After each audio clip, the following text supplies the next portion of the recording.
But when you touch me like this, and then you hold me like that, I just have to admit that it's all coming back to me. There's a nice little ditty to start this one off. That's a Celine Dion song. What's going on? My name is Danny, or Daniel, or Dan, or something like that.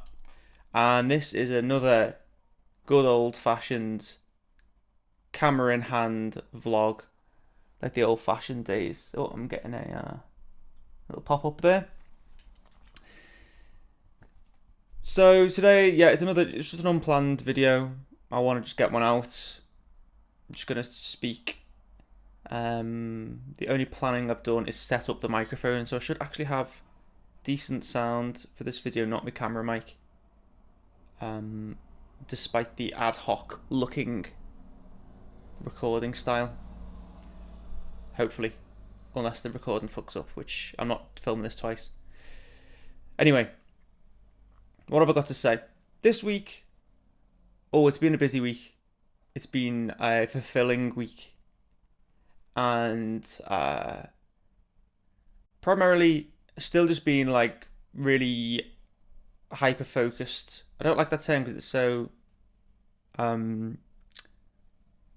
medical sounding, and they use it to describe certain mental conditions,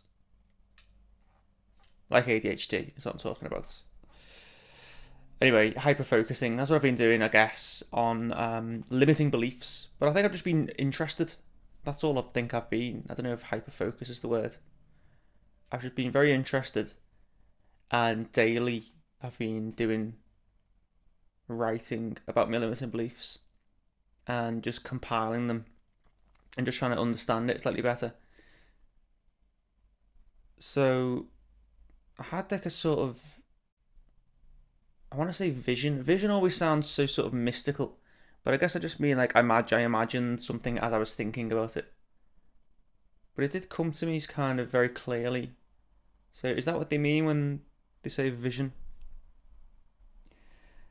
Anyway, I was thinking about the limiting beliefs and how it applies, and what I was thinking is, if you've got a limiting belief,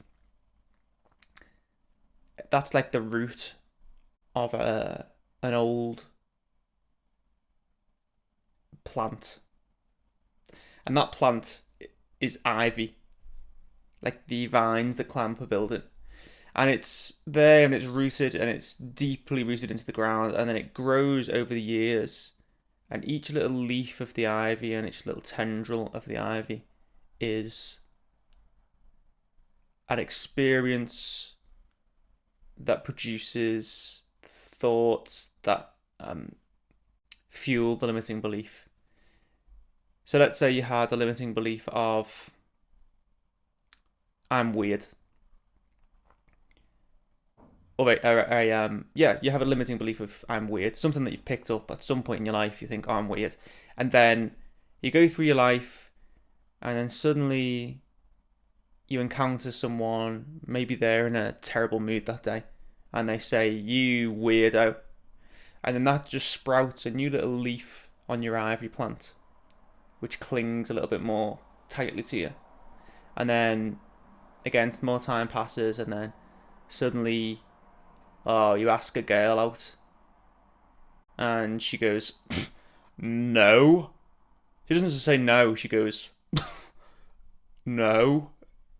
And that just sprouts another little tendril on your ivy plant. And over time, this suffocating plant is all wrapped around you, and it covers up your face, and it traps you until you're so constrained that you feel it's impossible to do certain things, to take risks in areas, all for that fear, that deep rooted, literally rooted fear of, oh, I'm weird and everyone's going to think I'm weird. So that's like what the limiting belief is to me, is that the very core of it, the actual roots,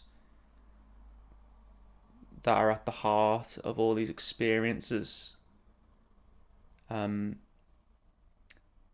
through your life that you perceive confirm the roots. I hope that makes sense. So what I've been thinking is, as I've been writing about my limiting beliefs and writing about experiences that I had that confirmed it, I will notice a leaf of the ivy plant or a little tendril. I like the word tendril. It's like mischievous sounding. So I would look at experience. I'd think maybe, oh, I want to start a business. Let's say, have I turned into a fucking business channel? I don't think so. Say I want to start a business, but I'm not doing it because I'll think people will think that my ideas are bad. And then I'll dig a bit deeper and I'll say, why would I think people think my ideas are bad? And then I'll think, well, this one time, John Smith said to me, your ideas are bad. And then I go, okay, well, maybe John Smith was just in a bit of a bad mood that day. Maybe he was jealous. Maybe he had the idea and he wanted to create that business, and so he was trying to put me off. It could be any number of things. It doesn't necessarily mean the idea was bad. And I go, okay, well, maybe John Smith wasn't right. So why did that bother me, that my ideas are bad? And then I'd look a little bit deeper and I think, well, if people think my ideas are bad, they're going to think I'm weird. And I go, oh, weird. That rings a sort of strange internal bell. I'll dig a bit deeper. And then what I've found is that as I'll do that, it'll sort of travel down the vines. I've loosened the leaves by looking at the John Smiths and the Jane Does who've said things over the years that I've misinterpreted. Those leaves fall off, the tendrils lose a bit of grip, and I'm able to see more clearly the roots of the limiting idea, the limiting belief. And something which has really just sort of hit home with me recently is that a belief is just an idea that one takes to be true. It's a thought that one takes to be true. They don't have any objective truth.